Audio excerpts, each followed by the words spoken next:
गुरुपद कृपा सिंधु रूप हरि महामोहतम कुंज जासु वचन रविकर निकर गुरु बिनु ज्ञान उपजे गुरु बिनु मिले न भेव गुरु बिनु संशय न मिटे जय जय जय गुरुदेव बोलिए प्रेम से श्री सद्गुरु महाराज की जय। परमाराध्य गुरुदेव के पावन श्री चरणों में कोटि शरणों। आदरणीय धर्म प्रेमी सज्जनों, माताओं, बहनों तथा प्यारे बच्चों, आप सबों को ज्ञात है कि आज 2023 ईस्वी का प्रथम दिन है 1 जनवरी, और आज के दिन लोग नए वर्ष के आरंभ का उत्सव मना रहे हैं। नव वर्ष के आगमन पर एक दूसरे को बधाइयां दे रहे हैं। यह ईसाइयों का चलाया हुआ कैलेंडर है, जिसके अनुसार आज 2023 का प्रथम दिन हो रहा है। ईसाई धर्म ईसा मसीह के नाम पर चलाया गया। प्राचीन काल में यूरोप में यहूदी धर्म का प्रचार था। यहूदी धर्म में ही एक बढ़ई परिवार में ईसा मसीह का जन्म हुआ था। वो भी यहूदी थे। ईसा मसीह के पिता बढ़ई थे, बढ़ई का काम करते थे। ईसा मसीह भी उनके साथ बढ़ई का काम करते थे, लेकिन उनको धर्म में रुचि थी, तो जहां कोई महात्मा वगैरह मिल जाए वो धर्म का उपदेश सुनने के लिए जाते थे। और तत्कालीन जो समाज था और उसमें जो कुरीतियां फैली हुई थी, बहुत तरह का भेदभाव और हिंसा आदि, उससे उनका मन बड़ा क्षुब्ध जाता था ईसा मसीह का। धीरे धीरे वो बड़े हुए, उनको ज्ञान की प्राप्ति हुई, वे भारत भी आए, कुछ बौद्ध और जैन धर्म के साधुओं के संपर्क में भी रहे। उन्होंने वैदिक ज्ञान को सीखा। यद्यपि उसका विस्तार में वर्णन नहीं है, लेकिन यह वर्णन है कि वो भारत भी आए थे। तिब्बत के आसपास वो रह करके हमारे वैदिक ज्ञान को उन्होंने, सनातन धर्म को उन्होंने जाना, समझा, और फिर वे महात्मा कहलाए। महात्मा ईसा कहते हैं या ईसा मसीह कहते हैं, मसीहा माना गया उनको। कोई देवदूत पैगंबर भी कहते हैं उनको। तो ईसा मसीह ने जब ईसाई धर्म को फैलाया और यूरोप में ईसाई धर्म जब पूरी तरह से फैल गया, तो ईसाई धर्म के एक महंत थे, डायोनीसियस, एक महंत थे। उनके मन में आया कि अभी तक तो रोमन कैलेंडर चलता है यूरोप में। उस समय यूरोप में रोमन कैलेंडर चलता था। तो डायोनीसियस के मन में हुआ कि क्यों न ईसा मसीह के जन्म को एक ईस्वी मान करके एक नई ईस्वी का प्रारंभ करें, एक नया कैलेंडर हम लोग चलावें। यद्यपि तब भी हमारा वैदिक पंचांग यथावत था, उस समय भी विक्रम संवत को हम लोग मानते थे। लेकिन यूरोप में जब ईसाई धर्म का प्रचलन हुआ तो ईस्वी सन का निर्माण किया डायोनीसियस ने, उस कैलेंडर का निर्माण किया, अंग्रेजी कैलेंडर जिसको आज कहते हैं, जिसके अनुसार ईस्वी सन हम लोग कहते हैं। तो उनके मन में था कि ईसा मसीह के जन्म को एक ईस्वी मानेंगे और इसी हिसाब से कैलेंडर होगा। उन्होंने कैलेंडर तैयार कर लिया, कैलेंडर का प्रचार हो गया। कितने वर्ष जब गुजर गए, जब इस कैलेंडर जो है ईस्वी सन का कैलेंडर ये पूरी तरह से प्रचार में आ गया यूरोप में, बाद में उनको पता चला कि ईसा मसीह के जन्म की गणना कुछ गड़बड़ हो गई। गणना सही आकलन नहीं हुआ उसका, और गड़बड़ होने से क्या हुआ, ये जो 1 ईस्वी का शुरू होने वाला था ईसा के जन्म के समय, तो 6 वर्ष के बाद शुरू हो गया। मतलब अगर ईसा के जन्म के समय 1 ईस्वी होता तो आज हम लोग ये कहते कि ये 2022 है, तो ईसा मसीह का जन्म 2022 वर्ष पूर्व हुआ था, ये कहते हम लोग। लेकिन 6 वर्ष विलंब से ईस्वी सन की शुरुआत हुई। मतलब क्या हुआ कि 2022 नहीं 28 वर्ष हो गए ईसा मसीह के जन्म को। जन्म जब हुआ उसके 6 वर्ष के बाद पहली ईस्वी का आकलन किया गया, मान्यता रखी गई। मतलब ईस्वी सन के शुरुआत से 6 वर्ष पूर्व ही ईसा मसीह का जन्म हुआ था। तो मैंने आपको बताया कि 2026 वर्ष पूर्व, 26 नहीं 28 वर्ष पूर्व ईसा मसीह का जन्म हुआ था, और उन्होंने ईसाई धर्म का प्रचार किया। वो भी एक महात्मा थे, साधु थे, पथ प्रदर्शक थे, उनको ईसा मसीह कहा गया। उन्होंने भी वही ज्ञान दिया जो महात्मा लोग दिया करते हैं। जब उनकी वाणी को आप पढ़ेंगे तो उन्होंने भी वही ज्ञान दिया। उन्होंने कहा कि चोरी मत करो, व्यभिचार मत करो, किसी भी जीव की हिंसा मत करो, झूठी गवाही मत दो, बदचलनी मत करो, यही सब ज्ञान दिया। और उन्होंने भी एक ईश्वर को माना। उन्होंने बताया ईश्वर एक है, गॉड इज वन। ईश्वर कैसा है, तो ईसा मसीह कहा करते थे God is Holi, eternal, immortal and invisible. वह पवित्र है, अविनाशी है, शाश्वत है, आंखों से नहीं देखने के लायक है, जैसा अन्य संत लोग बतलाते हैं। वो ज्ञान भी तो मैंने आपको बताया कि बौद्ध और जैन महात्माओं के संगति में रह करके उन्होंने इस ज्ञान को प्राप्त किया, फिर इस ज्ञान को उन्होंने प्रचार किया। आज विश्व में अधिकांश बड़े बड़े देश जो हैं वो ईसाई धर्म को मानते हैं। सबसे अधिक ईसाई धर्म को मानने वाले हैं, उसके बाद इस्लाम। तो सबसे अधिक प्रचार प्रसार ईसाई धर्म का ही हुआ। 31 दिसंबर 1600 ईस्वी को ईस्ट इंडिया कंपनी की स्थापना हुई भारत में, और इसके बाद धीरे धीरे वो अंग्रेज लोग भारत आए। अगर उसके पहले की बात आप लें तो उसके पहले ये कैलेंडर कोई नहीं जानता था कि 2022 और 2020 ये कोई नहीं जानता था। उस समय हमारा विक्रम संवत चलता था, विक्रम संवत चलता था। जब ईस्ट इंडिया कंपनी का फैलाव हुआ, धीरे धीरे अंग्रेजों का आगमन होते चला गया और पूरे भारत पर उन्होंने अपने अस्त्र शस्त्र के बल पर जो है कब्जा कर लिया, भारत देश गुलाम हो गया। तो धीरे धीरे उन्होंने अपना ज्ञान, अपना धर्म सब कुछ थोपना शुरू किया, और तब हम लोग ईसाई कैलेंडर को मानने लग गए। तब से हम लोग इस कैलेंडर को मानने लगे, ईस्वी सन को।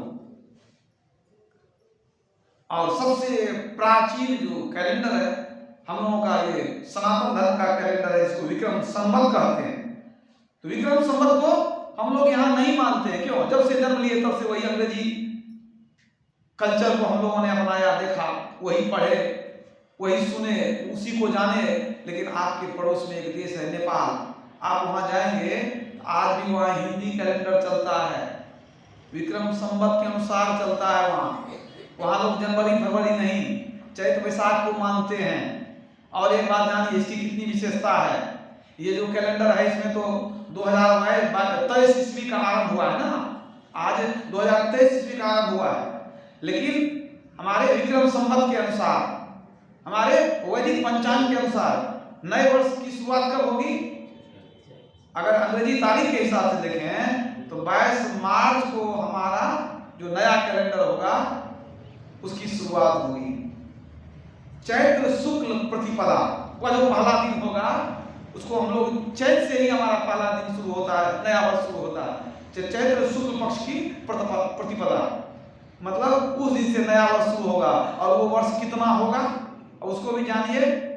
जब हम लोग 22 मार्च को अगर विक्रम संवत के अनुसार से अपना नया वर्ष मनाएंगे तो उस दिन आपका कैलेंडर बताएगा कि आप 2080 ईस्वी में चले गए। अभी 79 चल रहा है। 58 वर्ष पूर्व इस अंग्रेजी कैलेंडर से 58 वर्ष पूर्व से चल रहा हमारा कैलेंडर। समझिए, जब अंग्रेजों का कोई कैलेंडर नहीं था, उस समय हमारा कैलेंडर था। तो हम लोग 22 मार्च को विक्रम संवत के अनुसार 2080 ईस्वी में प्रवेश करेंगे। और अगर आप उस पर विवेचना करें तो आप पाएंगे कि वास्तव में हम लोगों का जो ये प्रथम दिन होगा साल का, उस दिन बड़ा ही माने खुशनुमा माहौल रहता है। समय कैसा रहेगा उस दिन? उस समय का न ठंडा, न गर्मी, न बरसात, बहुत सुंदर मौसम, बहुत सुंदर मौसम रहेगा वो। तो वह दिन है हम लोगों का प्रथम दिन। लेकिन अंग्रेजी सभ्यता को मानते मानते हम लोग सिर्फ अंग्रेजी को मनाते हैं, अपने ही सभ्यता संस्कृति को, अपनी परंपरा को, अपने इतिहास को भूल गए हैं। तो अब ये मैं नहीं कह सकता कि आप जो इस अंग्रेजी तिथि को मनाते हैं इसको छोड़ दीजिए, लेकिन इसको मनाते हैं तो मनाइए, लेकिन अपने संस्कार को भूल मत जाइए। अपने संस्कार को भूलिए मत, अपनी गरिमा को पहचानिए। हमारा ज्ञान जो है वह किसी भी दूसरे धर्म के ज्ञान से सर्वश्रेष्ठ है। इसकी तुलना में कोई दूसरा धर्म, कोई दूसरी सभ्यता हो ही नहीं सकती है। बल्कि हम लोग अपने कारण से ही विदेशी सभ्यता को अपना करके अपनी सभ्यता को भूल गए। अपने भारतीय संस्कारों में जो गुण था उसको भूल गए और विदेशी संस्कारों के अवगुणों को हमने धारण कर लिया। तो ये हमारी गलती है। तो अपने संस्कार को जीवित करना हमारा धर्म है, इसको आप लोग याद रखें। और ईसाई धर्म का जो ये प्रथम दिन है, इस अवसर पर सबके लिए बहुत बहुत शुभकामना है।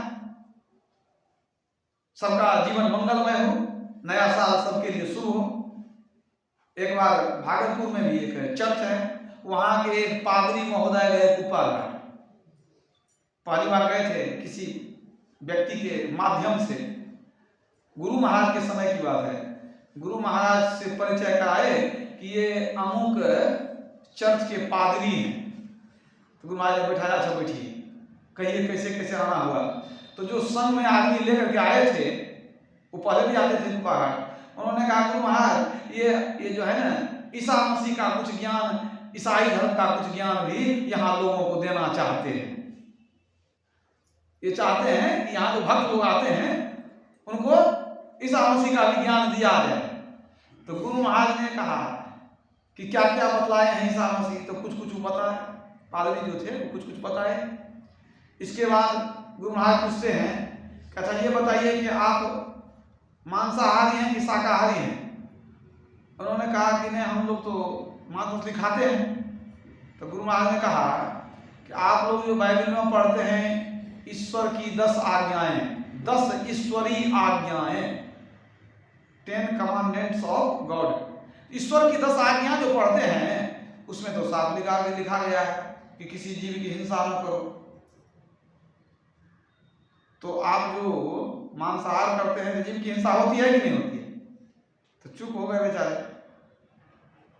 तो गुरु महाराज कहते हैं कि आपके बाइबल में लिखा है ईश्वर की 10 आज्ञाएं, मैं उसको पालन करता हूं। ईसा मसीह ने कहा है झूठी गवाही मत दो, चोरी मत करो, हिंसा मत करो, व्यभिचार मत करो, मैं उन सब बातों का पालन करता हूं। आप बताइए, जब आप उनकी आज्ञा का पालन ही नहीं करते हैं तो आप कौन ईसाई हैं? आप तो ईसाई हैं ही नहीं। गुरु महाराज ने कहा आप ईसाई नहीं हैं, ईसा मसीह के ज्ञान को हमने अपनाया है, मैं ईसाई हूं। और हमारे गले में क्रॉस नहीं है तो क्या हुआ? ईसाई तो मैं हूं। तो जब आप स्वयं ईसा मसीह के ज्ञान को अभी तक नहीं अपना सके हैं तो हमारे भक्तों का क्या ज्ञान दीजिएगा? आप देखिए, हमारे कमरे में झांक के देखिए तो ईसा मसीह की तस्वीर है कि नहीं? पादरी गए देखने के लिए तो गुरु महाराज के दीवार पर अंदर में ईसा मसीह की तस्वीर लटकी हुई थी। बेचारे बेइज्जत हो गए वहां से कि आप मांस मछली खाते हैं, ईसा मसीह को क्या मानिएगा? बेचारे वहां से जो गए फिर लौट कर कभी को पहाड़ नहीं आए। उनको पता चल गया ये सच्चे संत यहाँ बैठे हुए हैं। तो सच्चे संतों का ज्ञान एक ही होता है, वो कहते हैं पवित्र जीवन जियो, और ईश्वर को अपने अंदर ही खोजो। ऐसे ही महात्मा थे ईसा मसीह, उन्होंने भी धर्म का प्रचार किया, लेकिन उनके धर्म में भी बहुत सारी कुरीतियां आ गई है। जैसे हमारे सनातन धर्म में भी बहुत सारी कुरीतियां हैं, उसको दूर करने की आवश्यकता पड़ती है। तो सच्चे साधु जब आते हैं तो समाज के कुरीतियों को, भेदभाव को, हिंसा को, छुआछूत को मिटाने के लिए आते हैं, जाति प्रथा को मिटाने के लिए आते हैं। अब गुरु महाराज ने कभी खड़े होकर यह नहीं कहा कि आप लोग जाति प्रथा को छोड़ दीजिए, ये नहीं कहा कि आप ब्राह्मण हैं तो आप श्रेष्ठ नहीं है, ये नहीं कहा। क्यों? समाज में जब विरोध, आप यदि कुछ इस तरह से कहेंगे कड़वी बात, तो कितने दुश्मन तैयार हो जाते हैं। तो गुरु महाराज इस तरह से नहीं कहे, लेकिन गुरु महाराज ने जिनको भी दीक्षा दिया उनको ये ज्ञान दिया कि मनुष्य मनुष्य में कोई भेद है ही नहीं, जितने मनुष्य तनधारी हैं प्रभु भक्ति कर सकते सभी, ब्राह्मण हो, क्षत्रिय हो, वैश्य हो, शूद्र हो, सभी भक्ति करके ईश्वर को प्राप्त कर सकते हैं। जात पात पूछे नहीं कोई, हरि को भजे सो हरि का हुई। तो जो इस मत में आ गए, वास्तव में इस मत में आने के बाद कम से कम जाति के आधार पर घृणा नहीं होनी चाहिए, ऊंच नीच का भेद नहीं होनी चाहिए। परमात्मा ने मनुष्य बनाकर भेजा है, परमात्मा ने हिंदू मुसलमान भी नहीं बनाया, परमात्मा ने ब्राह्मण और शूद्र भी नहीं बनाया, परमात्मा तो इंसान बनाते हैं। यहाँ हम लोग आपस में भेदभाव करते हैं। तो संतों का आम उद्देश्य यही है, सच्चे संत जब आते हैं, सच्चे साधु आते हैं तो जगत का कल्याण होता है। विश्व उपकार हित जगचित सर्वदा, त्यक्त मदमन्युकृत पुण्य राशि। साधु संत जो होते हैं जगत के उपकार के लिए हमेशा व्यग्र रहते हैं। इसलिए हमारे भगवान ने कहा साधु संतों का संग करो।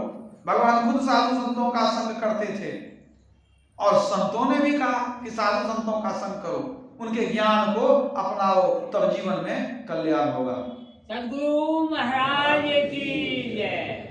कबीर साहब की वाणी है, संगति सौ सुख उपजे, कुसंगति सौ दुख जोय। कह कबीर तहाँ जाइए, साधु संग जहाँ होय।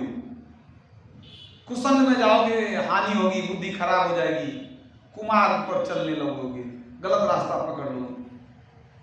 और सुसंगति में जाओगे तो सुबुद्धि आएगी, सुमार्ग पर चलोगे तो क्या होगा? सुख मिलेगा। तो संगति सौ सुख उपजे, अब कुसंगति सौ दुख जोय। इसलिए क्या करें?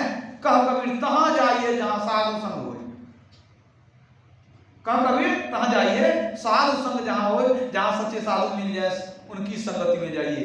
सच्चे साधु बहुत ऊंचे दर्जे के साधक होते हैं। गरीबदास जी ने कहा, साहब से सदगुरु भय, सदगुरु से भय साध, ये तीनों अंग एक हैं, गति कछु अगम अगाध। जो परमात्मा है वही सदगुरु हैं, वे ही सच्चे साधु भी हैं। तो सच्चे साधु के शरण में जाने से बहुत कल्याण होता है, कल्याण होना निश्चित है। उनका जीवन पवित्र होता है, उनके अंदर उच्च कोटि का ज्ञान होता है, आध्यात्मिक ज्ञान से वो भरे होते हैं। वो अपना ज्ञान दे करके जीव का कल्याण करते हैं। कबीर साहब ने कहा, कबीर दर्शन साधु के, साहब आवे याद, लेखे में वाही घड़ी, बाकी के दिन बाद। कहते साधु संतों का दर्शन तुमको होता है, तुम परमात्मा को तुम याद करते हो। कबीर दर्शन साधु के, साहब आवे याद।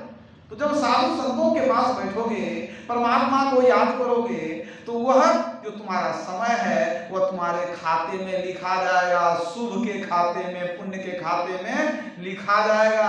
अब बाकी के दिन बाद, और जो संसार में हम लोग अपने काम में लगे रहते हैं, इधर उधर करते हैं, तो कहते हैं बाकी के दिन बाद। बाकी के दिन बाद कर दो, उसको अलग कर दो। कुछ बात संतरी महाराज कहा करते थे कि बाकी के दिन बाद नहीं, बर्बाद, वो बर्बाद हो गया आपका। इसलिए जो सत्संग में आते हैं वो समय हमारा सदुपयोग होता है। कबीर दर्शन साधु के, कबीर संगति साधु की, जौ की भूसी खाए, खीर खाण भोजन मिले, साकट संग न जाए। जो मांसाहारी है, जो दुराचारी है, वो आपको बुलाकर खीर खांड भी खूब खिलावे, उसके संग में जाने से आपको हानि है, वहां मत जाइए। अगर साधु के संग में जौ की भूसी भी मिल जाए तो उसको भी खा के निवारा कर लीजिए, गुजारा कर लीजिए, तभी आपको आपकी भलाई है। कबीर संगत साधु की, कबीर संगत साधु की बड़े भाग दर्शाए, जो होवे सूली सजा तो कांटों ही टल जाए। सूली की सजा होने वाली है तो कांटा करके भी रह जाएगा, लेकिन साधु सच्चे हों, सदाचारी हों, भक्त हों, तब लाभ होगा। सिर्फ भेष दे करके भटक जाइएगा तो नहीं होगा। आजकल भेष में बहुत एक से कैसे घूमते हैं, जो लोगों को ठगने के फिर में लगे रहते हैं।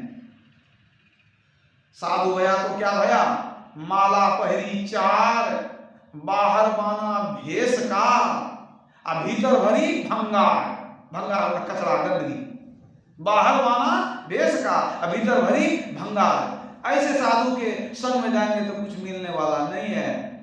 कुल तजी भेष बनाइया, कुल तजी भेष बनाइया, हिय न आयो साच। हृदय में सच्चाई नहीं है, हृदय सच्चा नहीं है, घर द्वार छोड़ के कुल खानदान त्याग करके साधु बन गए।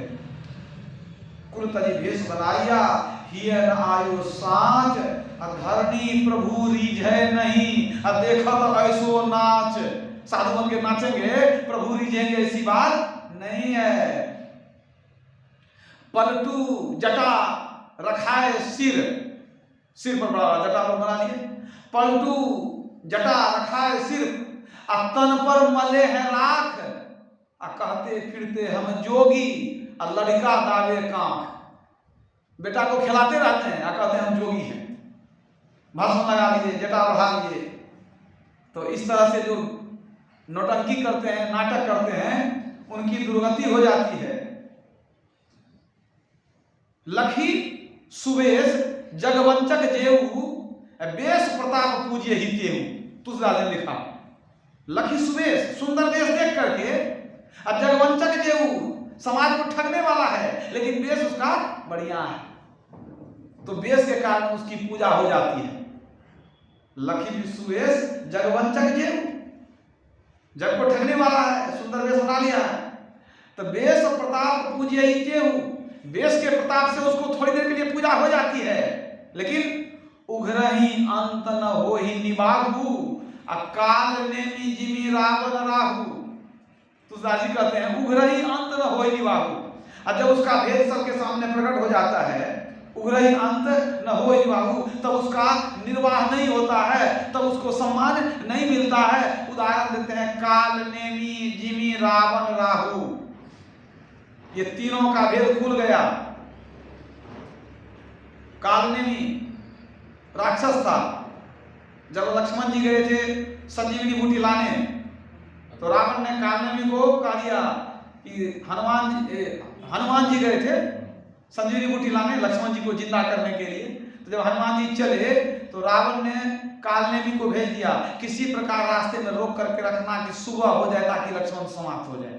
सुबह तक जड़ी बूटी लेके आएगा तब तो लक्ष्मण जिंदा हो जाएंगे, उसको किसी तरह रोक के रखना। कालनेमी साधु बन गया, साधु बन के कुटिया बना के रास्ते में रह गया।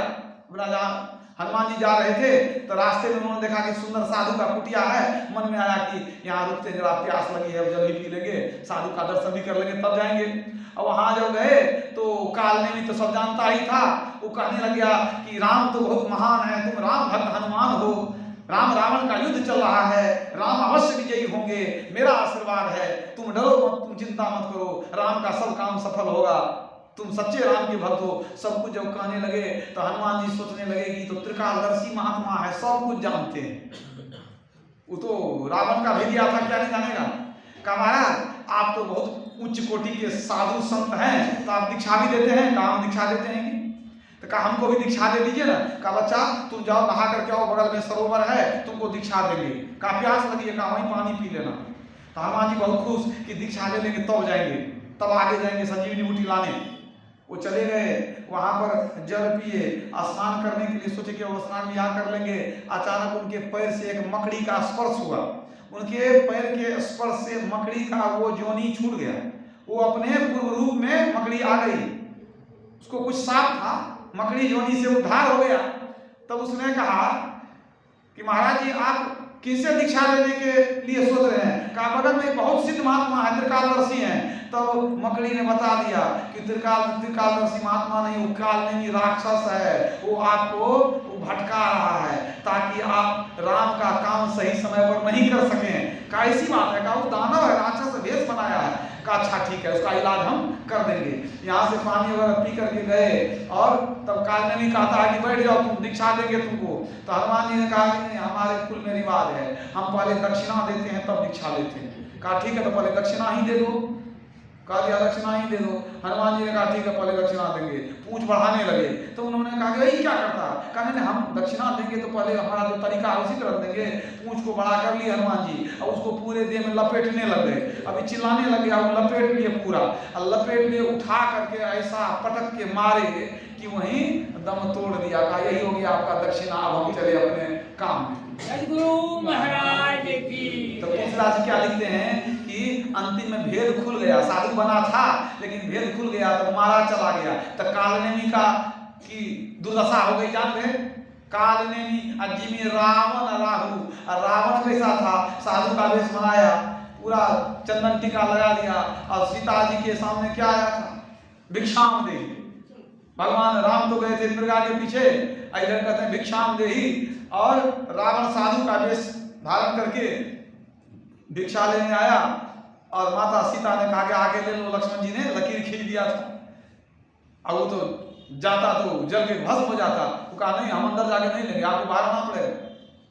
तो इन्होंने सोचा, सीता जी माता ने, कि भाई भिक्षा दिए बिना मना हम कैसे रह सकते हैं? अब मांगने आया है, ना कैसे कहें? अभी कहता है कि नहीं, बाहर आके दे दो भिक्षा। तो साधु है तो कोई बात नहीं है।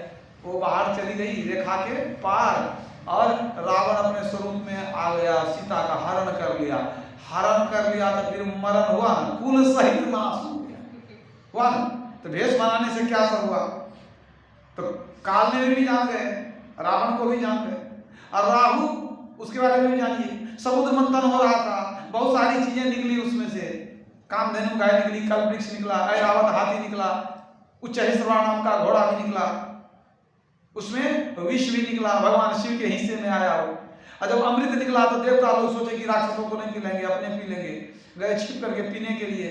और राक्षसों में एक राक्षस का नाम था स्वरभानु।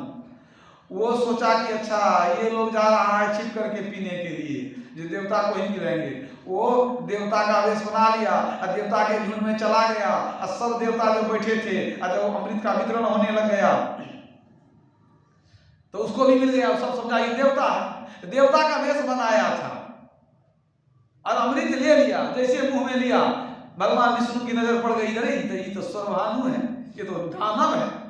तुरंत सुदर्शन चक्र चलाए और उसको समाप्त कर दी, तुरंत गला काट दिए, मर गया वो। तो भेष बनाया था देवता का, लेकिन भेद खुल गया तो मारा चला गया। तो वही कहते हैं वो स्वरभानु जो है ना, तो जब वो मर गया उसका सिर कट करके दानवों की टोली में जाके गिर गया। उसी स्वर को, सिर को राहु कहा गया। तो वही कहते हैं राहु जो मारा, कैसे भेद खुल गया। दानव था और देवता बन करके घुस गया था। तो कहने का अर्थ है कि भेष बनाने से कुछ नहीं होता है। भेष बनावे भक्त का, नाही राम सो नेह, पलटू पर धन हरण को वेश्या बेचे दिए। बहुत बढ़िया साधु का हम भाव रूप बना लिए, और जहां तहां फिरते हैं कि हमको बहुत धन आएगा। तो क्या मतलब हुआ इसका?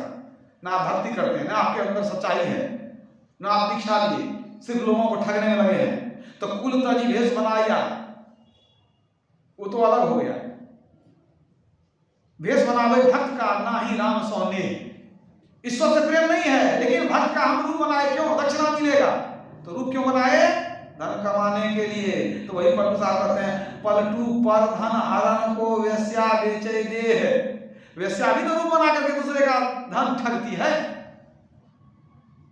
तो एक ही बात हो, इसीलिए सच्चे साधु की तलाश होनी चाहिए, तब लाभ होगा।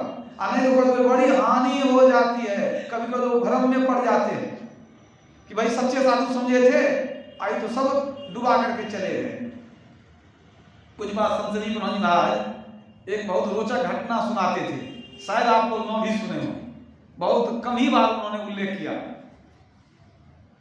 एक सेठ जी थे, उन्हीं के द्वारा कही हुई ये कथा है। एक सेठ जी थे, उनको एक चिट्ठी आई कि तू बहुत धन कमाया है, आज के 7वें दिन तेरे घर में डकैती होगी, बचना हो तो बच जाना। चिट्ठी आ गई तो बेचारा घबरा गया, तुरंत पुलिस प्रशासन से मदद लिया। अब बंदूकधारी को जो है सो तैनात कर लिया। कई एक बंदूकधारी सेठ था, पैसे की कमी थी नहीं। एक एक दिन गुजर रहा था, सेठ जी परेशान हो रहे थे। जो लिखा है आज के 8वें दिन जो है तेरे घर में 7वें दिन तेरे यहाँ जो है डकैत आएगा, डकैती होगी तेरे यहाँ। जब ठीक 7वां दिन आया तो उस दिन एक जटाधारी, त्रिपुंडधारी, कांधे में झोला, एकदम जटाजूट, लगता था कोई बहुत बड़े साधु हैं, सेठ जी के यहाँ आ गए। सेठ जी के यहाँ सेठ जी प्रसन्न हो गए कि आज हमारा बुरा दिन है, 7वां दिन हो गया है, ये महात्मा जी आए, हमारा तो बहुत भाग्य। आइए महाराज विराजिए। उनको आसन दिया गया, चरण धोया गया, खूब आराम से उनको बिठाया गया। महाराज विराजिए। बैठे महात्मा जी, स्वागत किए। इसके बाद उन्होंने सेठानी को कहा कि विभिन्न प्रकार का व्यंजन बनाया जाए, साधु महात्मा की सेवा में, इनके सेवा में रंग बिरंग का भोजन पकवान बनेगा, तब इनको खिलाएंगे।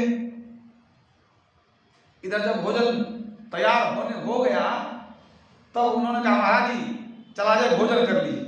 कहा नहीं, अरे हम क्या भोजन करेंगे, साधु का तो भजन ही भोजन है, भजन करने में मस्त रहते हैं, अभी भोजन करने करेंगे। कहा नहीं महाराज, आप हमारे दरवाजे पर आए हैं, अब बिना आपको खिलाए हम लोग खा लेंगे, कैसे होगा, ये तो असंभव है। आपको बिना आपकी सेवा किए, बिना भोजन कराए कैसे हम लोगों को खाया जाएगा, आपको भोजन करना ही पड़ेगा।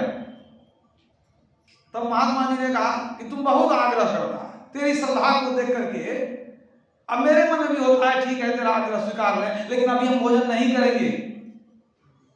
शाम के समय एक ही बार हम भोजन करते हैं, याद रखो, और वो भी ठाकुर जी को भोग लगाएंगे तब हम भोजन करेंगे। उसी समय तुम क्या करना, बढ़िया बढ़िया भोजन बनाना, अभी तुम लोग खाओ, जो खाना है तुम लोग खाओ, शाम के समय हम भोजन करेंगे।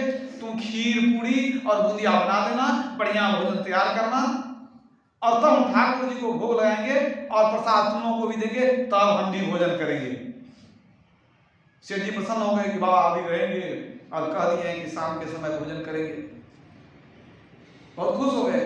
इधर महात्मा जी कहते हैं, कह रहे सुनते हैं कि तेरे यहाँ कोई चिट्ठी आई है। अब तो इनको लगा कि महात्मा जी तो त्रिकालदर्शी हैं, जान गए। कहा महाराज हमको चिट्ठी आई है। कहा क्या लिखा है चिट्ठी में। कहा महाराज क्या बतावें, उसमें लिखा था कि आज 7वें दिन तेरे यहाँ डकैती होगी। कहा तो 7वां दिन कब होगा। कहा महाराज आज ही दिन, आज ही का दिन है। कहा ऐसी बात है तो कुछ व्यवस्था किया है कि नहीं। कहा महाराज सब व्यवस्था कर लिया। क्या सब व्यवस्था किया है। कहा देखते नहीं है, अब बंदूकधारी कितने पुलिस हैं चारों तरफ। कहा अब पूरी तरह से तैयार रहना, मुस्तैद रहना, और दुष्ट आदमी का कोई ठिकाना नहीं, कब धमक जाए। लेकिन ज्यादातर चोर डकैत आता है रात में ही, तो एक काम करना तुम लोग, शाम के समय जब तुम लोग खीर पूरी बूंदिया बनाएगा, और जब हम इधर ठाकुर जी को भोग लगाएंगे, तो तुम लोग भी सवेरे खा पी करके तैयार हो जाना, कि कब आ जाए ठिकाना नहीं, तैयार हो जाना। कहा महाराज ऐसा ही करेंगे। कहा एक बात और ध्यान रखना, एक बात और ध्यान रखना, जो पुलिस वाले हैं इन लोगों को भी तो खिलाओगे। कहा महाराज खिलाएंगे इन लोगों को भी। कहा सुनो तो एक बार इन लोगों को सबको नहीं बैठाना, कम से कम एक पुलिस को बंदूक देकर के तिजोरी के पास तुम पहुंचा देना। तिजोरी के पास एक जो है ना, माने जितना पुलिस वाला है एक तिजोरी के पास रहेगा, बाकी जो है यहाँ अपना एक साथ खाना खाए। कम एक आदमी तो रहना चाहिए, बंदूकधारी एक साथ बैठा देगा, कहीं तभी आ गया तब। कहा नहीं महाराज भले आप बता दिए, हम पूरा ध्यान रखेंगे। शाम का समय हुआ, रंग बिरंग का पकवान बन गया, महात्मा जी को दे दिया कि आप भोग लगाइए। कहा ठीक है हम भोग लगा रहे हैं, हम भी भोजन करेंगे। सारे पुलिस वाले को बैठा दो, एक आदमी को, एक पुलिस वाला को जो है बंदूक लेकर के तुम अपने तिजोरी के पास पहुंचा दो, वहां रक्षा करेगा। कहा ठीक है महाराज। सबको बैठा दिया खाने, सारे पुलिस वाला सब बंदूक रख करके खा रहा है। कहा ठीक है, हम भी जो है भगवान को भोग लगाते हैं। मूर्ति निकाला, फूल चढ़ाया, वहां पर थाली रखा, और इसके बाद क्या किया, तो झोला से शंख निकाला, बहुत जोर से शंख फूका, ऐसा शंख फूका कि दंडना करके 25-50 बदमाश आकर के चारों तरफ से घुस गया अंदर। मतलब बुझे कि नहीं, चारों तरफ से दौड़ करके आया, अब जितना वहां पर खा रहा था सबका बंदूक उठा लिया। अब बंदूक ले जाकर के एक आदमी जो तिजोरी के पास था उसके कान में सटा दिया। अब तुरंत क्षण भर में सारी तिजोरी तोड़ करके सब लूट पाट करके 2 मिनट में चंपत हो गया। मतलब वो जो साधु था वो डाकुओं का सरदार था, वो साधु नहीं था। वो पहले कह दिया था जब हम शंख बजाते हैं तब तुम लोग दौड़ के आना। सारे बदमाश को छिपा करके रखा था शाम से ही, और सब धन लूट करके चला गया। तो जो धन का भूखा है वो साधु क्या हो सकता है। वेश इसी तरह लोग बनाते हैं और दूसरे को ठगते हैं।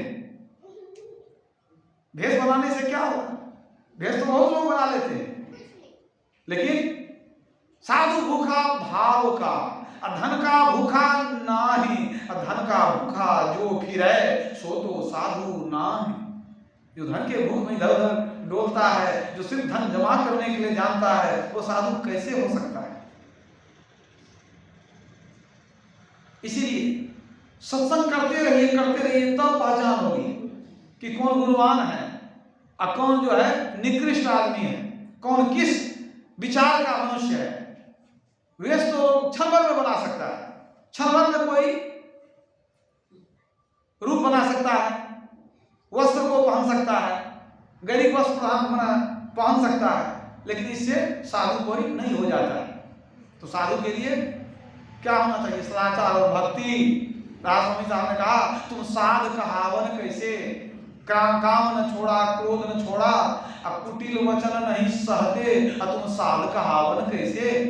कम से कम विकार को तो छोड़े, अगर विकार है ही तो क्या भक्त और क्या कहते हैं अभक्त, क्या साधु और क्या असाधु, दोनों एक तरह हो जाएगा। तो उसकी संगति से आपको लाभ नहीं मिलेगा। इसलिए सत्संग करते रहिए, और जब कोई सच्चे साधु मिले तब उनसे विशेष ज्ञान लीजिए, मतलब उनसे दीक्षा भी लीजिए, उसके ज्ञान को अपनाइए, तब कल्याण होगा। साधु के समय क्यों जाते हैं, इसलिए कि हमारा आचरण अच्छा हो। तुम अच्छे लोगों के बीच उठेंगे तब तो अच्छा आचरण होगा। साधु का यही मतलब नहीं है कि सिर्फ वेश हमारा बढ़िया हो। साधु में तो कोई वेश नहीं है तो कोई हद नहीं है। किए कुवेश साधु सनमानु, अजिमी जग जामवान हनुमानु। तुलसीदास जी लिखते हैं कि सच्चा साधु हो और वो कुवेश में भी हो, किसी तरह का वेश में हो, फिर भी वो सम्माननीय है, फिर भी वो आदर पाता है। कैसे, जिमी जग जामवान हनुमानु। जामवान जो थे वो भालू थे, हनुमान जी बंदर थे, ठीक है, मनुष्य जोड़ी में तो नहीं थे, लेकिन फिर भी वो देखिए साधु का आचरण था, साधुता थी, तो उनको सम्मान मिलता था, आदर मिलता था। तो हनुमान जी को संत कोटि का भक्त कहा गया है। हनुमान जी से दर्शन हुआ था विभीषण का, तब उन्होंने हाथ जोड़कर कहा, जब परिचय हो गया कि राम भक्त हनुमान है, तो क्या कहते हैं, अब वही भाव भरोसा हनुमंता, बिनु हरि कृपा मिलहि नहीं संता। हे हनुमान जी, अब आपका दर्शन करके हमारे दिल को बड़ा भरोसा हो गया कि ईश्वर की बड़ी कृपा है, भगवान की बड़ी कृपा हमारे ऊपर है। क्यों, बिनु हरि कृपा मिलहि नहीं संता। बिना ईश्वर की कृपा के संत मिलते ही नहीं है। आप संत हैं, आपसे भेंट हो गई, इसका मतलब हमारे ऊपर ईश्वर की बड़ी कृपा है। तो साधु संतों का दर्शन भी बहुत भाग्य से होता है, और जब उनका दर्शन होता है तो धीरे धीरे आपके पाप टलते चले जाते हैं। जब उनके ज्ञान को आप अपना लेते हैं, जब ध्यान करते हैं, तब सारे पाप आपके मिट जाते हैं, और बिना साधु संतों की कृपा के ईश्वर से भेंट होगी ही नहीं। तुलसीदास जी ने साफ कर दिया, संशय समन मन दुख, संशय समन दमन दुख, सुख निधान हरि एक, साधु कृपा बिनु मिलहि नहीं, करिए उपाय अनेक। संशय मिटाने वाले, दुख को हरने वाले, सुख देने वाले कौन, हरि एक एक ईश्वर। यदि ईश्वर आपको मिल गए तो सारे संशय मिट जाएंगे, सारे दुख मिट जाएंगे, सुख की प्राप्ति होगी। लेकिन ईश्वर मिलेंगे कैसे? संशय समन अदमन दुख असुख निधान हरि एक। लेकिन साधु कृपा बिनु मिल ही नहीं करिए उपाय ने। जब तक सच्चे साधु की कृपा नहीं होगी तब तक वो ईश्वर आपको मिलने वाले नहीं है। इसलिए गुरु की भक्ति साधु की सेवा बिन नहीं कछु पाई हो। साधु की सेवा करेंगे, गुरु की भक्ति करेंगे, तब हम ईश्वर को पाएंगे और तब हमारा कल्याण होगा। बोलिए प्रेम से श्री सद्गुरु महाराज।